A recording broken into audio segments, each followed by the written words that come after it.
Olá, meu irmão, minha irmã, seja muito bem-vindo a mais uma aula de Escola Dominical da Igreja Presbiteriana de Niterói. Com muita alegria que nós recebemos você para juntos estudarmos a Palavra de Deus. Desde a última aula, temos estudado sobre Cristologia, o estudo sobre a pessoa e obra de Cristo Jesus. Sim, nesse momento devocional, eu quero convidar você a cantar o hino de número 54 do nosso Cenário Novo Cântico. Você vai perceber, à medida em que você canta, com fé no coração e devoção ao nosso Senhor, que cada uma das estrofes vai falar um pouquinho a respeito da pessoa e da obra do nosso Salvador. Hino de número 54 do Inário Novo Cântico, a chegada do Messias. Cantemos, exultemos ao Senhor.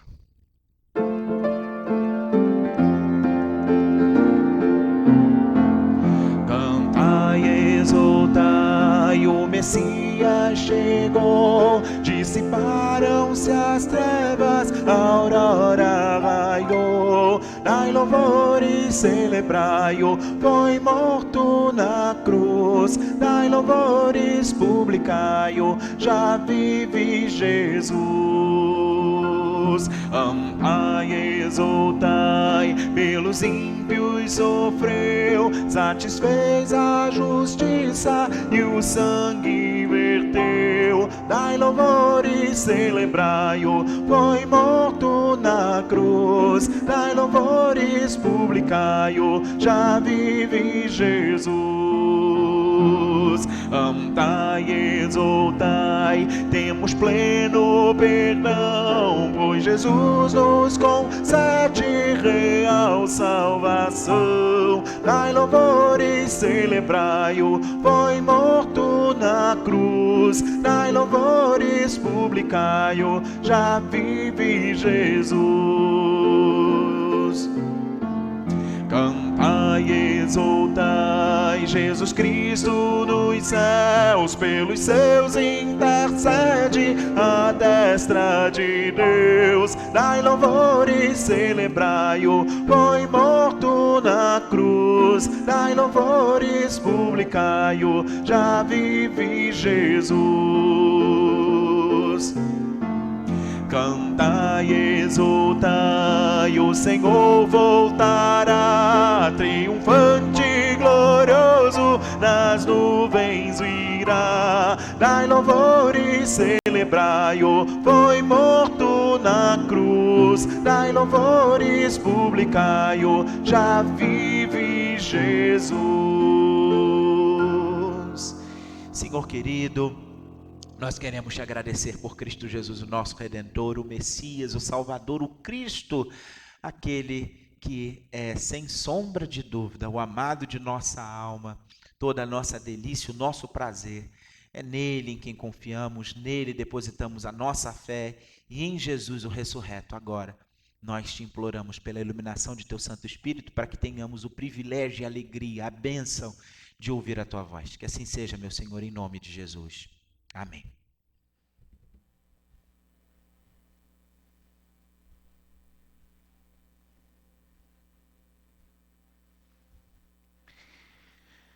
Nós começamos na nossa última aula um estudo sobre a Cristologia reformada. Já desde o início deste ano de 2021, temos estudado a teologia reformada. Começamos com um primeiro módulo, uma primeira parte, falando da teontologia reformada, a respeito do ser de Deus e seus atributos, começando pela própria doutrina da revelação, entendendo que o nosso Deus é um Deus que se revela por meio de sua palavra, de forma especial nas Sagradas Escrituras, e estudamos numa segunda parte, num segundo momento, a chamada antropologia teológica, ou seja, o estudo da pessoa do ser humano enquanto obra de Deus, enquanto criatura de Deus, do que nos ensina as Sagradas Escrituras. Agora, nós chegamos a um terceiro módulo, uma terceira parte, em que estamos estudando Cristologia, ou seja, o estudo da pessoa e da obra de nosso Senhor Jesus. Na aula passada, a primeira aula, nós falamos sobre a necessidade e também sobre o anúncio do Salvador. Para falar da necessidade do anúncio do Salvador, nós recorremos ao Antigo Testamento, começando pela parte do anúncio.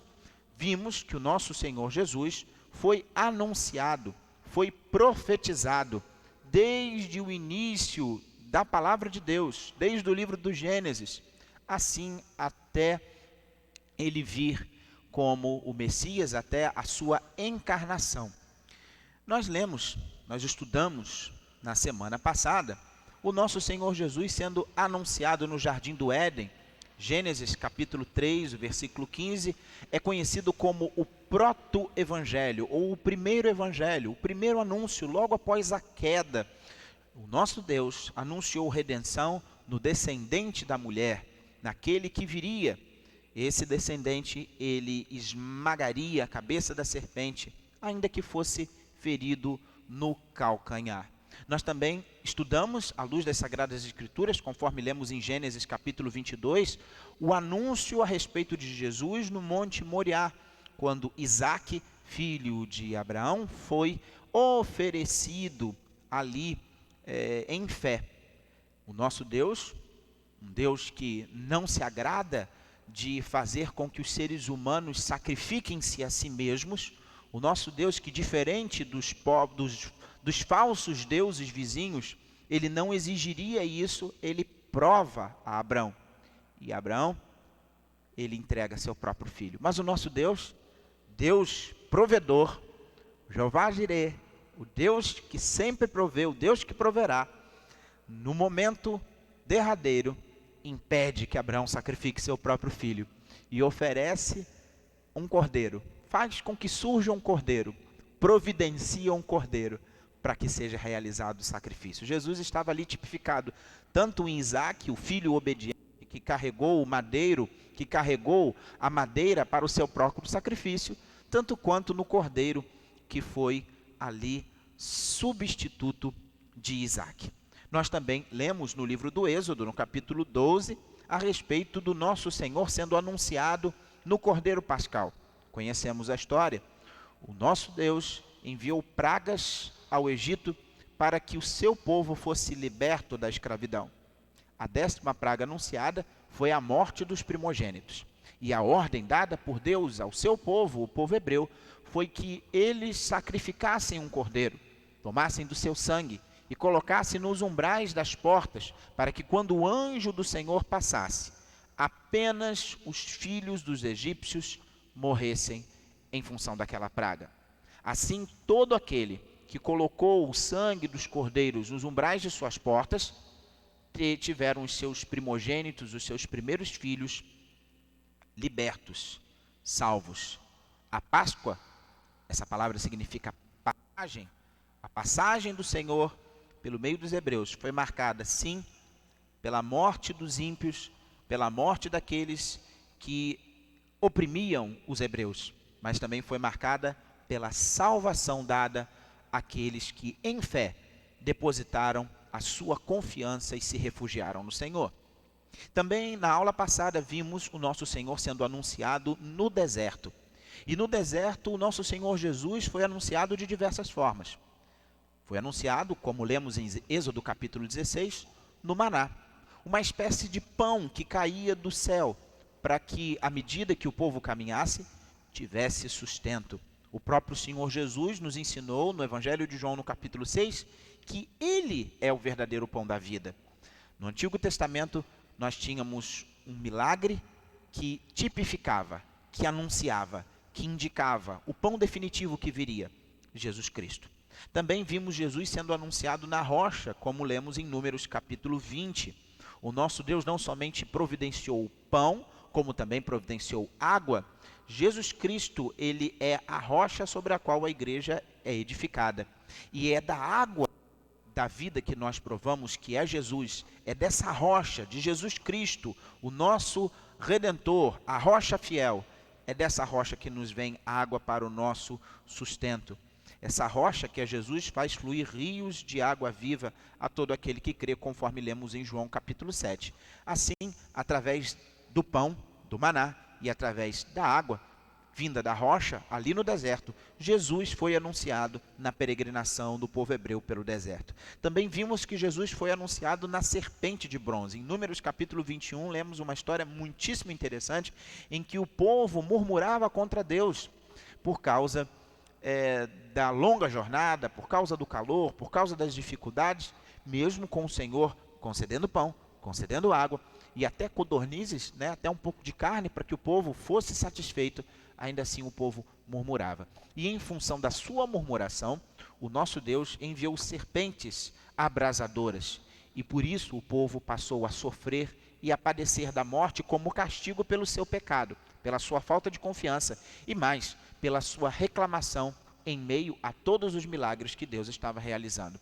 Assim, o povo recorreu a Moisés, Moisés intercedeu a Deus e Deus deu uma orientação.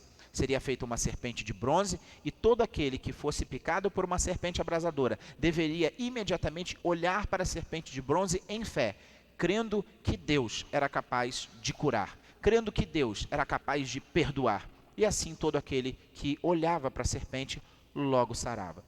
Nós lemos no Evangelho de João, no capítulo 3, na conversa de Jesus com Nicodemos, que o próprio Senhor Jesus interpreta esse texto dizendo que ele era, na verdade, essa serpente. Da mesma forma que no Antigo Testamento a serpente foi levantada, a serpente de bronze foi levantada do deserto, importava agora que o Filho do Homem fosse levantado. Foi exatamente o que aconteceu com Cristo Jesus. Ele foi levantado na cruz do Calvário. E assim, todo aquele que olha para Jesus Cristo e seu sacrifício na cruz, todo aquele que olha para Jesus como aquele que perdoa, aquele que sara, aquele que cura, é então curado da enfermidade, do mal, da morte e do pecado. Assim nós vimos Jesus sendo anunciado no deserto no maná, na rocha e na serpente de bronze. À luz de 1 Timóteo capítulo 2, versículo 5, nós entendemos que há um só Deus e um só mediador entre Deus e os homens, Cristo Jesus, homem. E assim nós continuamos na aula de hoje, falando a respeito desse Jesus, que foi anunciado no Antigo Testamento de diferentes formas. Hoje vamos começar o nosso estudo falando desse Jesus que foi anunciado também no templo. É verdade que as Sagradas Escrituras, a Palavra de Deus, o registro da revelação especial de nosso Senhor, nos ensina que Deus não habita em templos feitos por mãos humanas. É o que lemos em Atos, capítulo 17, versículo 24. Então, qual a necessidade de um templo? Qual a necessidade de um santuário? Se você abrir a sua Bíblia no primeiro livro dos Reis, no capítulo 6, do versículo 1 ao versículo 38, nós vamos entender um pouquinho da orientação de Deus naquilo que se refere ao templo. É bem verdade que ainda antes da construção do templo nós temos o tabernáculo, mas hoje nós vamos nos concentrar no templo. Primeiro livro dos Reis, capítulo 6, diz assim a Sagrada Escritura: no ano 480 depois de saírem os filhos de Israel do Egito, Salomão, no 4º ano de seu reinado sobre Israel, no mês de Zive, este é o mês segundo, começou a edificar a casa do Senhor. A casa que o rei Salomão edificou ao Senhor era de 60 côvados de comprimento, 20 de largura, 30 de alto. O pórtico diante do templo da casa media 20 côvados no sentido de largura do lugar santo contra 10 de fundo. Para a casa fez janelas de fasquias fixas superpostas. Contra a parede da casa, tanto do santuário como do Santo dos Santos, edificou andares ao redor e fez câmeras laterais ao redor. O andar de baixo tinha 5 côvados de largura, e do meio 6, e o terceiro 7, porque pela parte de fora da casa, em redor, fizera reentrâncias para que as vigas não fossem introduzidas nas paredes. Edificava-se a casa com pedras já preparadas nas pedreiras, de maneira que nem martelo, nem machado, nem instrumento algum de ferro se ouviu na casa quando a edificavam. A porta da câmara do meio do andar térreo estava à banda sul da casa, e por caracóis se subia ao segundo e deixa ao terceiro. Assim edificou a casa e a arrematou, cobrindo-a com um tabuado de cedro. Os andares que edificou contra a casa toda eram de 5 côvados de altura, e os ligou com a casa com madeira de cedro. Então veio a palavra do Senhor a Salomão, dizendo: quanto a esta casa que tu edificas, se andares nos meus estatutos, e executares os meus juízos, e guardares todos os meus mandamentos, andando neles, cumprirei para contigo a minha palavra, a qual falei a Davi teu pai, e habitarei no meio dos filhos de Israel, e não desampararei o meu povo. Assim edificou Salomão a casa e a arrematou. Também revestiu as paredes da casa por dentro com tábuas de cedro, desde o soalho da casa até o teto, cobriu com madeira por dentro e cobriu o piso da casa com tábuas de cipreste. Da mesma sorte revestiu também os 20 côvados dos fundos da casa com tábuas de cedro, desde o soalho até o teto, e esse interior ele constituiu em santuário, a saber, o Santo dos Santos. Era, pois, o santo lugar do templo de 40 côvados. O cedro da casa por dentro era lavrado de colossíntidas e flores abertas. Tudo era cedro, pedra nenhuma se via.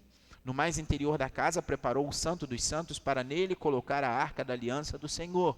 Era o Santo dos Santos de 20 côvados de comprimento, 20 de largura e 20 de altura, cobrindo-o de ouro puro. Cobriu também de ouro o altar de cedro. Por dentro Salomão revestiu a casa de ouro puro e fez passar cadeias de ouro por dentro do Santo dos Santos, que também cobrira de ouro. Assim cobriu de ouro toda a casa inteiramente, também todo o altar que estava diante dos Santos dos Santos. No Santo dos Santos fez 2 querubins de madeira de oliveira, cada um da altura de 10 côvados. Cada asa de um querubim era de 5 côvados. 10 côvados havia, pois, de uma a outra extremidade de suas asas. Assim também era de 10 côvados o outro querubim, ambos mediam o mesmo e eram da mesma forma. A altura de um querubim era de 10 côvados e assim a do outro. Pois os querubins no mais interior da casa, os querubins estavam de asas estendidas, de maneira que a asa de um tocava numa parede e a asa de outro tocava na outra parede, e as suas asas no meio da casa tocavam uma na outra, e cobriu de ouro os querubins. Nas paredes todas, tanto no mais interior da casa como no exterior, lavrou ao redor entalhes de querubins, palmeiras e flores abertas. Também cobriu de ouro o soalho, tanto no mais interior da casa como no seu exterior. Para a entrada dos santos, fez folhas de madeira de oliveira, a verga com as ombreiras formava uma porta pentagonal. Assim fabricou de madeira de oliveira 2 folhas e lavrou nelas entalhes de querubins, de palmeiras e de flores abertas, e estas, como as palmeiras e os querubins, cobriu de ouro. Fez para a entrada do santo lugar ombreiras de madeira de oliveira, entrada quadrilateral, cujas 2 folhas eram de madeira de cipreste, e as 2 tábuas de cada folha eram dobradiças. E as lavrou de querubins, de palmeiras e de flores abertas, e as cobriu de ouro acomodado ao lavor.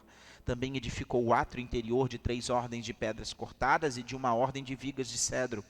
No ano quarto se pôs o fundamento da casa do Senhor no mês de Zive. E no ano 11º, no mês de Bul, que é o 8º, se acabou esta casa com todas as suas dependências, tal como devia ser. Levou Salomão 7 anos para edificá-la. O templo é o substituto do tabernáculo. O povo, enquanto caminhava no deserto, havia um tabernáculo. O tabernáculo, a palavra tabernáculo, significa habitação. Assim como o povo de Israel habitou em tendas, Deus fez questão de habitar no meio de seu povo também em uma tenda. Assim, o tabernáculo, ele apontava para o templo. E o templo, já no período dos reis, o povo peregrinou no deserto, com Josué conquistou a terra prometida. Depois houve um período de transição dos juízes. O primeiro rei de Israel foi Saul, depois Davi, e no terceiro rei, Salomão, filho de Davi. Nós temos a construção de um templo. Diferente do tabernáculo, que era provisório e havia sido feito para a peregrinação do deserto, agora, já no período consolidado de governo, de formação do Estado de Israel, ali naquele contexto histórico, o templo é construído. Tanto o tabernáculo quanto o templo indicam a habitação de Deus com o seu povo. É claro que Deus não habita em templos feitos por mãos humanas. Tanto o tabernáculo como o templo são uma condescendência de Deus para conosco. São um símbolo da presença de Deus no meio do seu povo. É um símbolo do chamado de Deus para que eu e você tenhamos comunhão com Ele. E o templo é cheio de uma simbologia impressionante. Em primeiro lugar, nós vamos pensar na santidade de Deus, porque somente o sumo sacerdote tinha acesso ao Santo dos Santos e somente uma vez por ano, mostrando que o homem pecador não tem direito de entrar na presença de Deus. Assim, podemos dizer que o templo como um todo foi construído para solucionar o problema do pecado, porque ali se faziam os sacrifícios de expiação pelo pecado do povo. Nessa intenção de demonstrar a santidade de Deus e a expiação pelo pecado do povo, o templo simbolizava o próprio Senhor Jesus. Foi ele mesmo quem se identificou com o templo, tal como nós lemos em João.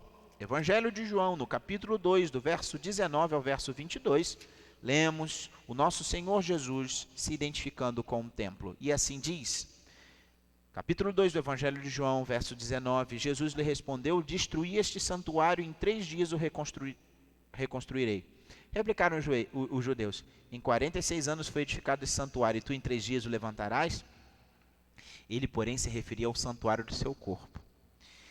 Apenas para a gente poder entender, aqui na época de Jesus, né, o templo construído por Salomão havia sido, né, saqueado e destruído no período das invasões dos babilônios.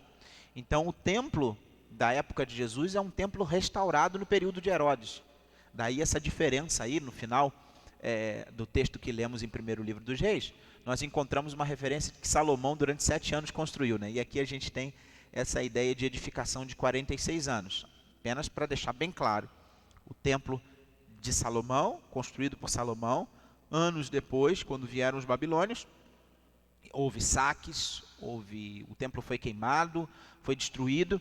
Quando do retorno do povo judeu para a Terra Santa, para a Palestina, quando eles voltaram a Jerusalém, quando eles foram libertos do cativeiro, né, houve uma primeira reconstrução e posteriormente, no tempo de Herodes, uma ampla reforma. E assim nós temos essa informação aí dos judeus replicando para Jesus. Em 46 anos foi edificado esse santuário, tu em 3 dias o levantarás. Ele, porém, se referia ao santuário de seu corpo. Quando, pois, Jesus ressuscitou dentre os mortos, lembraram os seus discípulos de que ele dissera isto e creram na Escritura e na palavra de Deus. O próprio Senhor Jesus se identifica com o templo. Então, da mesma forma que a edificação, né, o templo havia sido construído e viria a ser destruído, o Senhor Jesus se refere a si como templo, se refere ao santuário do seu corpo tipificado no templo e se refere à sua morte e à sua ressurreição. De fato, né, Jesus morreu e em 3 dias ressuscitou. Então, da forma que o santuário foi destruído, em 3 dias foi reconstruído. O templo no Antigo Testamento é o símbolo da presença de Deus em meio a um povo pecador. O nosso Deus tomou a iniciativa de vir ao seu povo apesar do pecado. E Jesus é o Verbo encarnado, o Deus que se faz presente no meio do seu povo pecador. E é por meio de Jesus que nós temos acesso aos santos dos santos, porque o sacrifício de Jesus foi perfeito, tal como nós lemos em Hebreus capítulo 10, verso 14. Hebreus capítulo 10, verso 14, assim vai nos afirmar a epístola aos Hebreus, epístola geral aos Hebreus, capítulo 10, o verso 18, vai dizer o seguinte para a gente, 14, perdão, verso 14, Hebreus capítulo 10, verso 14, porque com uma única oferta aperfeiçoou para sempre quantos estão sendo santificados.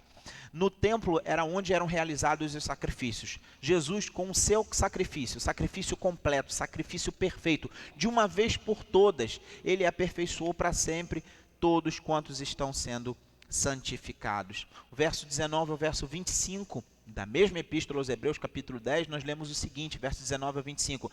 Tendo, pois, irmãos, intrepidez para entrar no santo dos santos pelo sangue de Jesus, pelo novo e vivo caminho que ele nos consagrou pelo véu, isto é, pela sua carne, e tendo grande sacerdote sobre a casa de Deus, aproximemo-nos com sincero coração, em plena certeza de fé, tendo o coração purificado de má consciência e lavado o corpo com água pura, guardemos a firme confissão da esperança sem vacilar, pois quem fez a promessa é fiel. Consideremo-nos também uns aos outros, para nos estimularmos ao amor e às boas obras. Não deixemos de congregar-nos, como é costume de alguns, antes façamos admoestações, tanto mais quanto vedes que o dia se aproxima. Assim, meu querido, minha querida, não deixe de investir no seu relacionamento com Deus. Em Jesus Cristo, conforme lemos em Romanos capítulo 5, verso 1, verso 10 e verso 11, nós fomos reconciliados com Deus e também fomos reconciliados com os irmãos, tal como nós lemos em João, o Evangelho de João, no capítulo 17, verso 20 e 21, e também em Colossenses, no capítulo 1, verso 20 a 22. Nós fomos reconciliados em primeiro lugar com Deus e, consequentemente, fomos reconciliados com os irmãos. Por isso, é fundamental que eu e você tenhamos tempo, esforço, espontaneidade e intencionalidade em renovar, fortalecer cada vez mais o nosso relacionamento, em primeiro lugar, com o nosso Deus, que por meio de Cristo Jesus se fez carne para se relacionar conosco, para habitar conosco, para estar conosco. Jesus é o Emanuel, é o Deus conosco, mas ao mesmo tempo esse Jesus nos faz irmãos, nos reconcilia uns com os outros, nos insere num povo, o povo da aliança, o seu corpo, a sua igreja, e por isso nós, como irmãos, como igreja, somos templo do Espírito Santo, somos a habitação do Senhor, e nós, como igreja, precisamos também investir, renovar, fortalecer, desenvolver de forma intencional e espontânea também a nossa relação uns com os outros. O culto no Antigo Testamento buscava algo que não podia ser alcançado e não foi alcançado. Mas o culto do Novo Testamento, ou seja, o culto de hoje, o agora, nesse momento, é a celebração da nossa salvação em Cristo Jesus. O culto do Antigo Testamento indicava, apontava para algo que viria, para algo que se concretizaria, mas hoje nós celebramos algo que já veio, que já se realizou. Jesus Cristo é o nosso Salvador. Hoje temos um encontro com Deus e um encontro com o irmão. Por isso eu te chamo a não deixar de participar e de conviver com o seu irmão, com os seus irmãos, a quem a fé também foi concedida. Nós, sem sombra de dúvida, por uma questão de tempo e de recorte, escolhemos algumas indicações. Numa outra aula eu já tive o privilégio de compartilhar a respeito desse Jesus sendo anunciado nos mais diversos livros do Antigo Testamento. Essa exposição é retirada do livro Panorama Bíblico de Henrietta Mears, e de fato é muito surpreendente quando, à medida que lemos o Antigo Testamento, percebemos o nosso Senhor Jesus sendo anunciado em cada palavra, em cada contexto, em cada livro, em cada literatura. No livro do Gênesis, através do plural majestático façamos, percebemos o nosso Jesus ali presente como Criador, tanto quanto anunciado no proto-evangelho de Gênesis capítulo 3:15, o descendente da mulher que viria. No livro do Êxodo, Jesus é o Cordeiro Pascal. No livro do Levítico, é o nosso sacrifício pelo pecado. Em Números, no capítulo 21, lemos, como vimos na nossa aula, aquele que foi levantado. No livro do Deuteronômio, no capítulo 18, verso 18, está lá que viria o verdadeiro profeta. Moisés foi um profeta, foi um patriarca. Jesus é o profeta. Josué, o livro de Josué nos mostra, nos indica, nos aponta para Jesus como o líder, como o grande capitão da nossa salvação.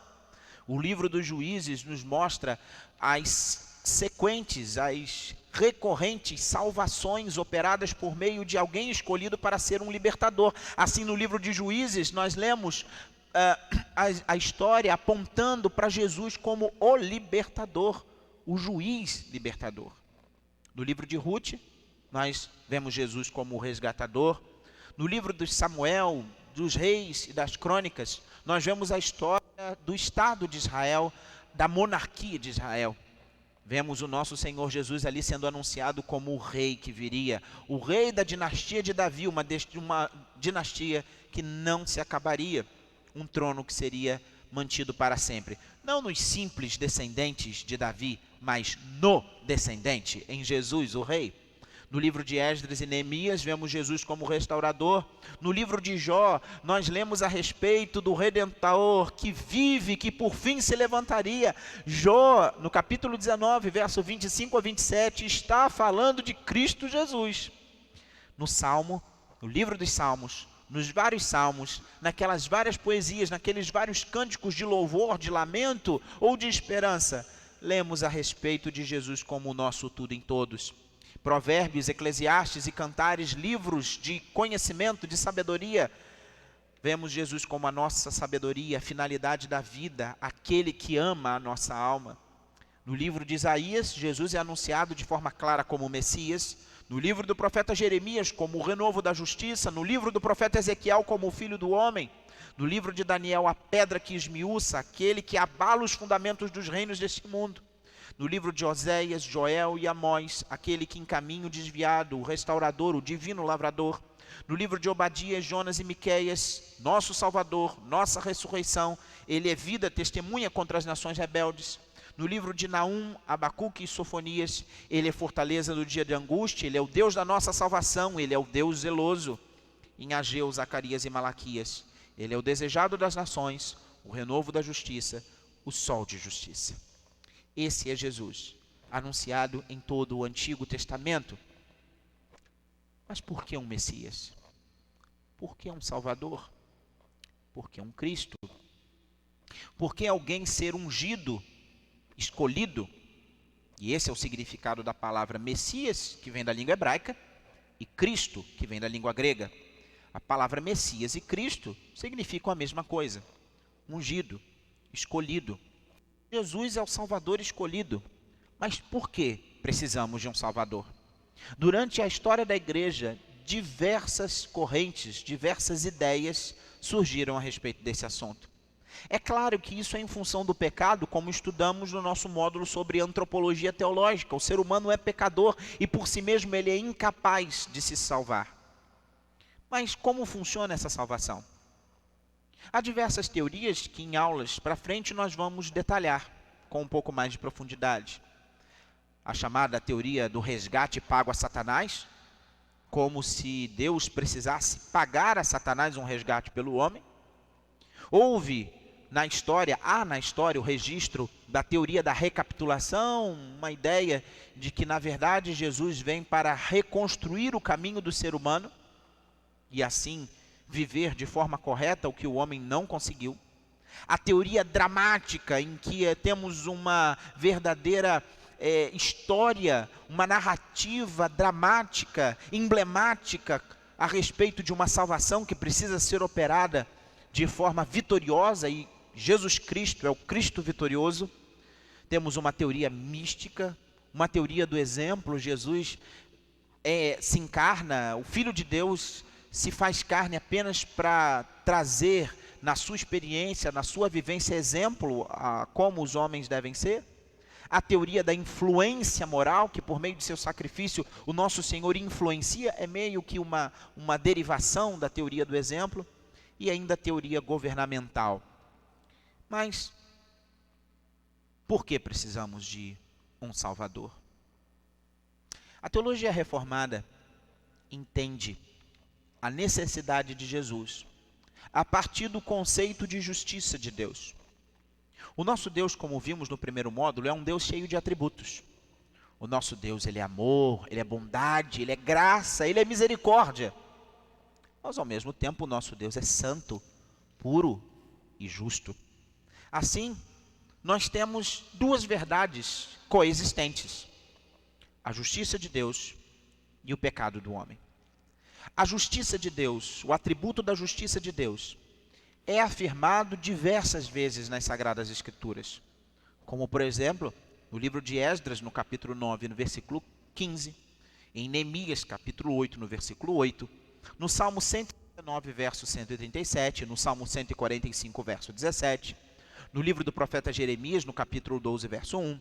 No livro das Lamentações, capítulo 1, verso 18. No livro do profeta Daniel, no capítulo 9, verso 14. No Evangelho de João, no capítulo 17, verso 25. Na primeira epístola de João, no capítulo 2, verso 29. E no capítulo 3, verso 7. Ainda no livro do Apocalipse, no capítulo 16, verso 5. Deus é justo. Ao mesmo tempo em que as Escrituras nos afirmam sobre a justiça de Deus, também nos ensina que a condição humana após o primeiro pecado é muito clara. Apesar de o homem ter sido criado em perfeita santidade, em retidão, ele se corrompeu completamente. Aqui um parênteses: o nosso Deus não nos criou perfeitos. Perfeito só há um, que é Deus. Nós fomos criados em retidão. mas com o livre-arbítrio. Portanto, fomos criados com a possibilidade de pecar. Deus não nos criou marionetes, mas seres pessoais, dotados de vontade e conhecimento. O problema é que escolhemos deliberadamente afrontar a santidade e a justiça de Deus, quebrando o pacto, desobedecendo. E assim, através do primeiro pecado, o homem foi completamente corrompido. A primeira impressão de Deus sobre o pecado do homem, após a queda, está no livro do Gênesis, no capítulo 6, no versículo 5. Depois da narrativa da queda, no capítulo 3, a história do homem vai se desenvolvendo. Até que em Gênesis 6:5 lemos: viu o Senhor que a maldade do homem se havia multiplicado na terra, e que era continuamente mal todo o desígnio do seu coração. O homem é quem busca o pecado, conforme lemos no livro de Eclesiastes, no capítulo 7, no versículo 29. Livro de Eclesiastes, capítulo 7, versículo 29, lemos o seguinte: eis o que tão somente achei. Deus fez o homem reto, mas ele se meteu em muitas astúcias. Lemos a respeito do coração. O coração, conforme estudamos em antropologia teológica, é a sede da vontade, dos pensamentos e sentimentos. E conforme nos ensina o profeta Jeremias, no capítulo 17, no versículo 9 da sua profecia, Jeremias 17, verso 9: enganoso é o coração, mais do que todas as coisas, e desesperadamente corrupto. Quem o conhecerá? A humanidade está completamente corrompida, à luz do que lemos no Salmo 14. Salmo 14, verso 1 ao verso 4. Assim vai nos dizer de forma surpreendente, texto que é citado pelo apóstolo Paulo em Romanos capítulo 3. Salmo capítulo 14. Salmo 14. Né? Salmos não tem capítulo. Cada salmo é uma numeração. Salmo 14 diz assim, verso 1 ao 4. Diz o insensato no seu coração: não há Deus. Corrompem-se e praticam abominação. Já não há quem faça o bem. Do céu olha o Senhor para os filhos dos homens, para ver se há quem entenda, se há quem busque a Deus. Todos se extraviaram e juntamente se corromperam. Não há quem faça o bem, não há nenhum sequer. Nem eu, nem você. Acaso não entendem todos os obreiros da iniquidade que devoram o meu povo, como que quem come pão, que não invocam o Senhor? Muitos outros textos vão nos falar sobre a condição pecadora do ser humano. Romanos capítulo 2, do verso 1 a 11, Romanos capítulo 3, do verso 10 a 26, Romanos capítulo 5, do verso 12 a 19, Romanos capítulo 8, do verso 1 ao verso 11, Efésios capítulo 2, do verso 1 ao verso 3, Efésios capítulo 4, verso 17 e 19, Epístola de Paulo a Tito, capítulo 1, verso 15, Tiago, capítulo 1, verso 12 ao verso 15, 1 João, capítulo 1, verso 8 ao verso de número 10. A verdade é que o ser humano está corrompido. O ser humano está morto nos seus delitos e pecados. Por que precisamos de um Salvador? Porque um Messias. Para que Deus seja ao mesmo tempo justo e justificador. Pode-se pensar de uma forma geral, por que Deus não poderia perdoar os homens de forma pura e simples? Caso visse neles real arrependimento, por que precisava que Jesus morresse? Não poderia perdoar e pronto? Em primeiro lugar, é necessário entendermos que o homem não seria capaz de se arrepender por si mesmo. Quando somos apresentados à cruz e olhamos para o homem perfeito, o Deus que se fez carne, a nós pertence o corar de vergonha. Quando olhamos para Jesus na cruz do Calvário e o seu amor demonstrado em ele entregar voluntariamente a sua própria vida em favor dos pecadores, nós somos constrangidos por esse amor, e é olhando para a cruz de Cristo que somos convencidos de nosso pecado, e assim somos convencidos da necessidade de um Salvador. Ao mesmo tempo, Deus não tolera o pecado. Deus ama a justiça ao mesmo tempo que odeia a iniquidade.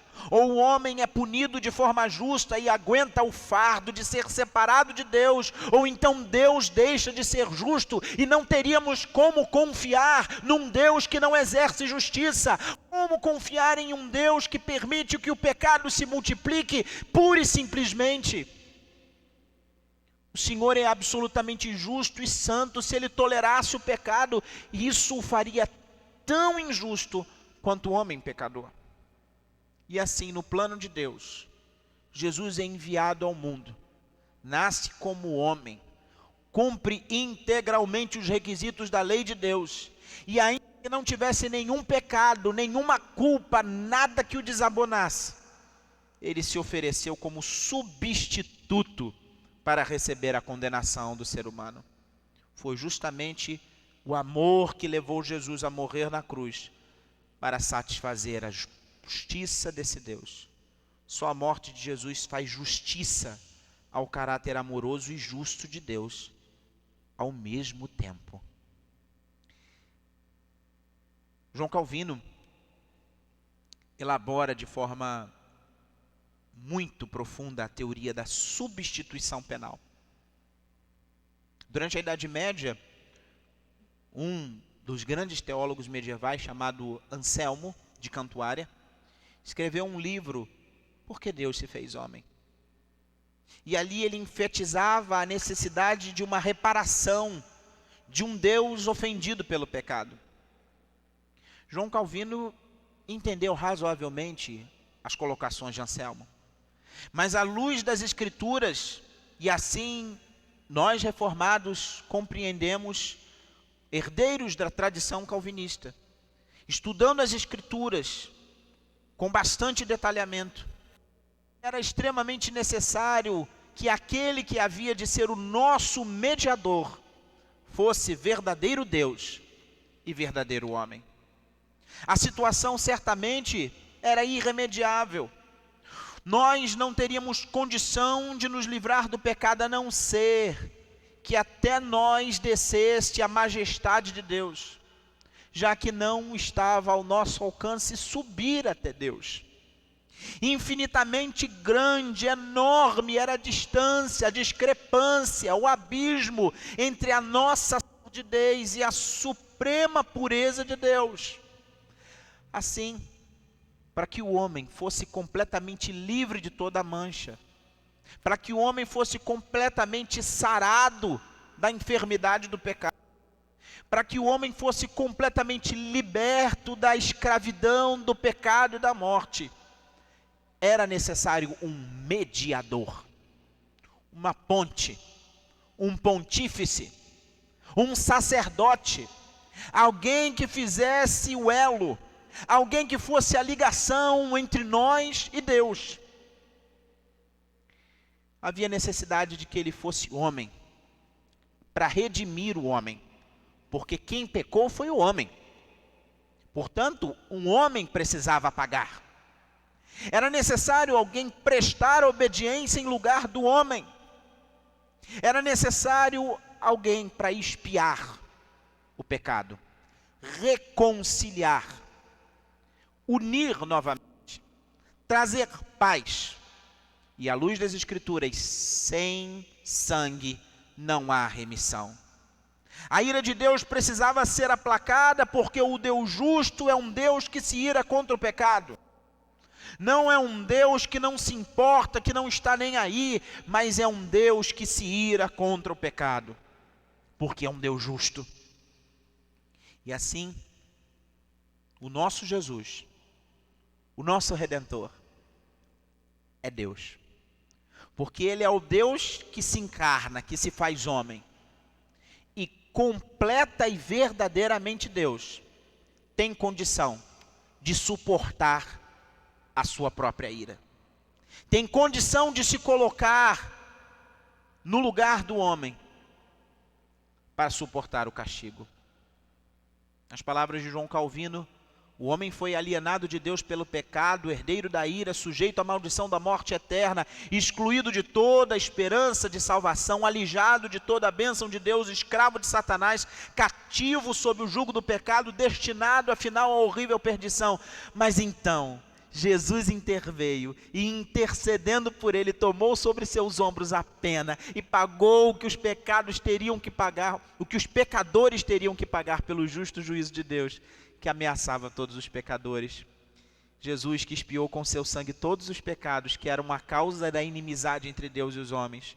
Jesus, que com esta expiação satisfez o Pai e aplacou sua ira. Jesus, que é o fundamento da paz entre Deus e nós. Jesus, que é o vínculo que nos mantém em seu favor e graça. Jesus Cristo, um substituto obediente, um substituto voluntário, um substituto que é réu, porque ele é julgado, ainda que não tivesse pecado algum. Para que nos satisfizesse a redenção, lhe foi imposto escolher um gênero de morte, em que não só transferisse para si a condenação, mas também tomasse sobre si a expiação e de uma e outra nos livrasse. Continuando, seguindo a citação de João Calvino, se Cristo tivesse sido degolado por assaltantes ou tumultuariamente morto em uma sedição de Poviléu, em morte desse tipo, nenhuma espécie de satisfação teria subsistido. Quando, porém, é ele colocado diante de um tribunal como réu, é acusado e é premido de testemunhos contrários, é sentenciado à morte pela boca do próprio juiz. Com essas provas nós compreendemos que ele assumiu a pessoa de um criminoso e malfeitor, ainda que não fosse nem criminoso e nem malfeitor. É nesse Jesus em quem confiamos. É nesse Jesus em quem descansamos. É nesse Jesus a quem adoramos. Vimos nessa aula os anúncios de um Salvador. Demos continuidade à aula passada falando desses anúncios no Antigo Testamento. E encerramos falando da necessidade de um Salvador.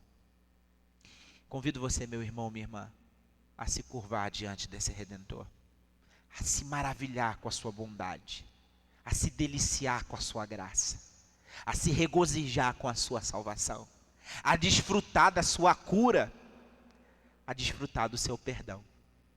E a você, meu querido, que nos assiste, que está ouvindo mais uma vez desta palavra, mas ainda não confessou Jesus como seu único e suficiente Salvador, reconheça hoje, agora, você precisa de um Salvador. Todo ser humano, sem exceção, precisa de Jesus. E o convite é claro, o convite é simples, o convite é singelo. Receba-o de todo o seu coração. Ele, de modo algum, lança fora aqueles a quem o Pai traz até Ele. Que assim seja, para a glória de Deus, em nome de Jesus. Amém.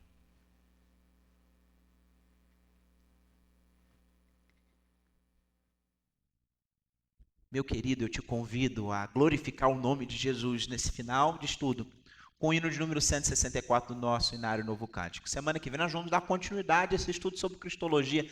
Não deixe de participar. Jesus Cristo, Ele que tem um santo nome, um nome incomparável. Ele é Jesus o nosso amado, Ele é Jesus o nosso refúgio. Cantemos juntos. Nós convidamos você também a consagrar a sua vida a esse Jesus, seus dízimos, suas ofertas. A igreja continua com o seu ministério, dando continuidade ao seu serviço ao Senhor Jesus, servindo aos nossos irmãos no mundo. Louvemos ao Senhor e no número 164.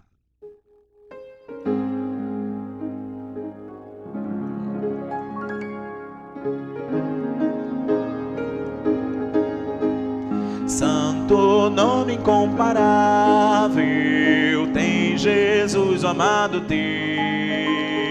Rei dos reis, Senhor eterno, Deus da terra, Deus dos céus, nome bom, doce a fé, a esperança do porvir, nome bom, doce a fé, a esperança do porvir, leva tu contigo o nome de Jesus o Salvador. Este não me dá conforto, hoje, sempre, onde for. Nome bom, doce a fé, a esperança do porvir. Nome bom, doce a fé, a esperança do porvir. Este nome leva sempre para bem te defender.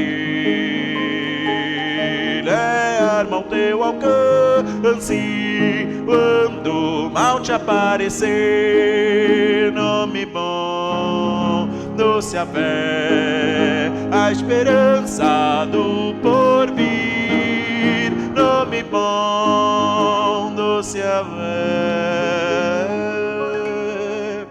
a esperança do porvir.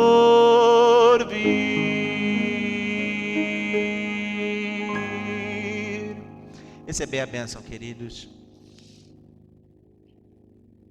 E o Senhor te abençoe, te guarde. E o Senhor faça resplandecer, faça resplandecer sobre ti o seu rosto e tenha misericórdia de ti. E o Senhor sobre ti levante o seu rosto e te dê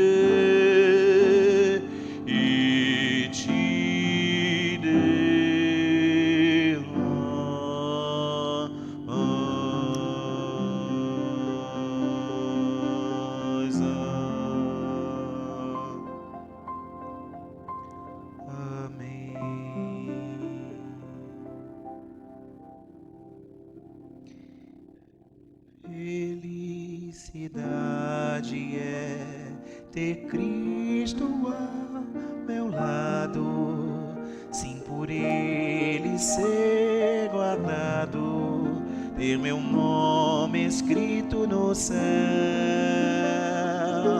Meu nome estava escrito nas mãos do meu Jesus, quando morreu ali na cruz, e assim muito feliz sou eu. Felicidade é possuir o meu Jesus, cada dia levar a cruz até o dia em que Ele voltar. Felicidade é ser lavado no sangue de Jesus.